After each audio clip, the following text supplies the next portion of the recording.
The rich popular girl rejected me, but ended up marrying me in the end. When I was in high school, I had the biggest crush on a girl named Eva.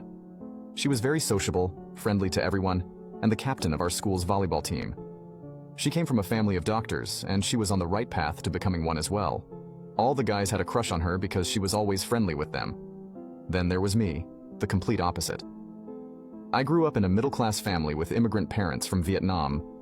My parents only gave me 3 career choices: doctor, lawyer, or engineer. The only problem with those choices was that I wasn't the brightest kid, so even thinking about becoming any of them felt out of reach.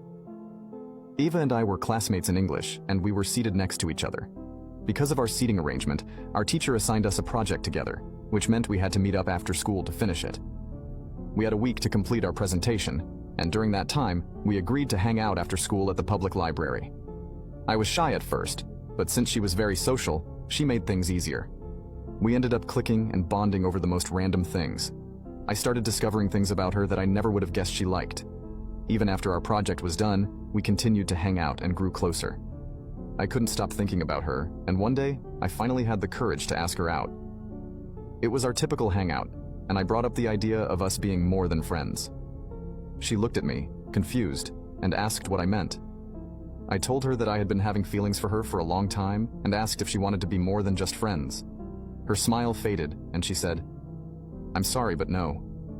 There was an awkward silence that felt like it lasted forever. She eventually broke the silence, saying she had to go, and then she walked away. I tried texting her, apologizing for what had happened, and asked if we could just forget about it. She never responded to my messages. When I saw her again in class, it was as if she had erased me from her memory. Around this time, my friends started going to the gym and kept asking me to join them. I wasn't interested at first until they suggested using the gym to channel my frustration. Working out helped distract me, and I started eating healthier. The more I focused on myself, the more I started to care about my well-being, and I even began taking my studies more seriously.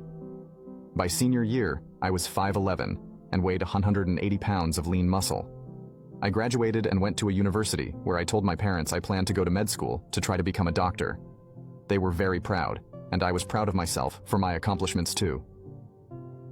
The first day of college went smoothly until I went to my biology class. I sat down in the nearest empty seat during the lecture and looked to my right to find a familiar face. It was Eva. Now you can watch the second part by pressing share and more.